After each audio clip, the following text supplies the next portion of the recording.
नमस्कार, दर्श न्यूज देख रहे हैं आप और मैं हूं आपके साथ स्नेहा मनोज। देखिए, बिहार विधानसभा के चुनाव से पहले एसआईआर पर खूब बवाल बिहार की राजनीति में देखने को मिल रहा है और ऐसे में बिहार के नेता प्रतिपक्ष तेजस्वी यादव की तरफ से भी इसको लेकर बड़ी प्रतिक्रिया सामने आई है। साफ तौर पर चुनाव के बहिष्कार करने की जो बात है वो उनके तरफ से की जा रही है। तो दूसरी तरफ देखिए, बिहार विधानसभा का मॉनसून सत्र चल रहा है और ऐसे में बीते दिन यानी मॉनसून सत्र के चौथे दिन सदन में जमकर हंगामा देखने को मिला।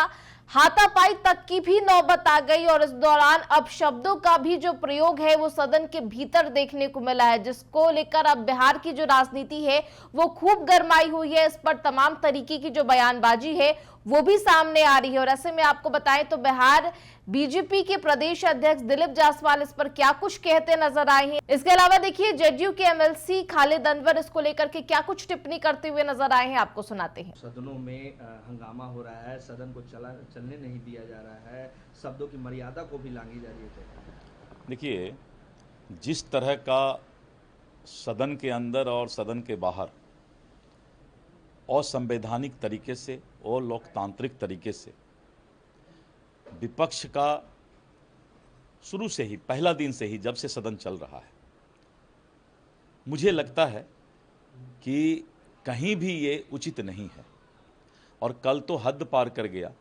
जब सदन के अंदर मारपीट की नौबत आ गई। मुझे लगता है कि जो विधायिका है और जिस तरह का दृश्य देखने को इस बार मिला तो विधायिका शर्मसार हो गया है। पूरा भारत, पूरा देश इस बात को जानता है कि सर यानी मतदाता पुनरीक्षण का जो अभियान चल रहा है, ये माननीय उच्चतम न्यायालय अपने मॉनिटरिंग में ये काम देख रही है खुद। और आपको माननीय उच्चतम न्यायालय सुप्रीम कोर्ट पर भी भरोसा नहीं है। एक तरफ जब आप सुप्रीम कोर्ट का दरवाजा खटखटाते हैं तो माननीय सुप्रीम कोर्ट पर आपको भरोसा करना चाहिए, और दूसरा जब चुनाव आयोग ने स्पष्ट कह दिया कि कोई भी जेन्युइन मतदाता नहीं छूटेगा 26 तक, अभी तो ये पहला पुनरीक्षण का काम चल रहा है, फॉर्म देने का, लेकिन फिर 1 महीना का समय मिलेगा वैसे मतदाता को जो ये कहेंगे कि भाई मेरा नाम छूट गया है। 1 महीना फिर अभी मिलने वाला है। और जब अगस्त के अंतिम दिन अगला 1 महीना में जब मतदाता को चांस मिलेगा, अगर किसी मतदाता का नाम मतदाता सूची में किसी तरह का कोई दिक्कत है, तब आपको बोलने का अधिकार था। आज क्यों?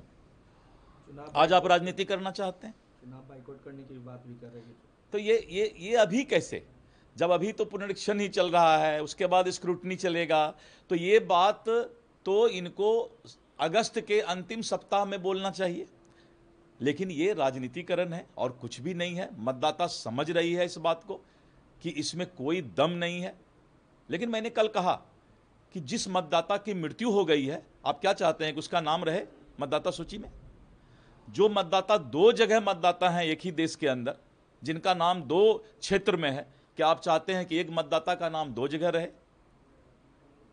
जिस मतदाता ने अपना पता दिया कि हम इस मोहल्ले या इस गांव के निवासी हैं, जब उस गांव और मोहल्ले में लोग जाते हैं तो बोलते हैं इस नाम का आदमी तो यहां रहता ही नहीं है, क्या आप चाहते हैं उसका नाम रहे? इसलिए इंतजार करना चाहिए और अभी काफ़ी लंबा समय है। आप 25 अगस्त के बाद ये सब बात बोल सकते थे। हंगामा कर रहा है तेजस्वी यादव ने तो अब यहाँ तक कह दिया है कि जरूरत पड़ेगी तो चुनाव को भी बाइकआउट कर देंगे। देखिए, एसआईआर एक मुद्दा बनाया है अपोजिशन ने, और मुद्दा सिर्फ नहीं बनाया है, गरीबों में, दलितों में एक पैनिक क्रिएट किया गया है, मुसलमानों में एक पैनिक क्रिएट किया गया है कि आपका नाम कट जाएगा। अपोजिशन ये एजेंडा सेट करने की कोशिश कर रही, लेकिन ये एजेंडा सेट नहीं हो पा रहा है और उनको ये लगने लगा है कि सुप्रीम कोर्ट के न मना करने की वजह से, स्टे न देने की वजह से इनकी बहुत किरकिरी हुई है।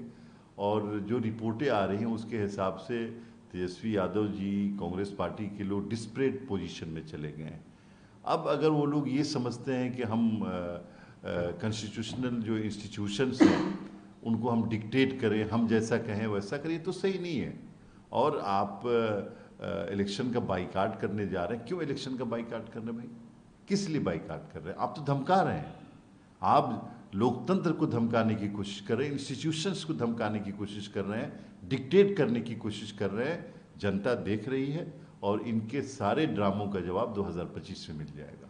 शब्दों का भी जो चयन है वो सदन में अपशब्द के रूप में परिवर्तन हो रहे हैं। कल भी देखने को मिला सम्राट चौधरी और तेजस्वी यादव के बीच, उसके पहले भी देखने को मिला। क्या कहेंगे? देखिए, पार्लियामेंट एक जमहूरियत का बहुत बड़ा सेंटर होता है, लोकतंत्र का, और उसमें अनपार्लियामेंट्री लैंग्वेज चाहे कोई भी यूज़ करे, हम लोग और हमारी पार्टी नीतीश कुमार इसके हमेशा खिलाफ रहे हैं। और हम लोग ये चाहते हैं कि डिबेट होना चाहिए। आपने देखा इन हालात में भी सरकार ने ये डिसीज़न लिया कि भाई अपोजिशन लीडर को, अपोजिशन पार्टियों को अपनी बात कहने का मौका देना चाहिए। और हम लोग तो चाहते हैं कि एक लिबरल और एक अच्छी डेमोक्रेसी की मिसाल, लोकतंत्र की मिसाल हमारा असेंबली दे, हमारा काउंसिल दे। लेकिन जो लोग इस तरह के अनपार्लियामेंट्री लैंग्वेजेस का इस्तेमाल कर रहे हैं, उनको इससे बचना चाहिए। ये एक पार्लियामेंट की गरिमा है और उसको बचा कर रखना चाहिए। तो साफ तौर पर एसआईआर को लेकर के बिहार की राजनीति में खूब बवाल होता हुआ नजर आ रहा है। तो दूसरी तरफ सदन में जिस तरीके से बीते दिन हंगामे की तस्वीर सामने आई, अपशब्द का प्रयोग किया गया और तेजस्वी यादव के बाइकॉट वाले बयान पर खूब बयानबाजी होते हुए नजर आई है। और ऐसे में भाजपा और जदयू की तरफ से क्या कुछ प्रतिक्रिया सामने आई, आपने साफ तौर पर सुना। फिलहाल इस खबर में इतना ही। तमाम खबरों के लिए बने रहे दर्श न्यूज के साथ। नमस्कार।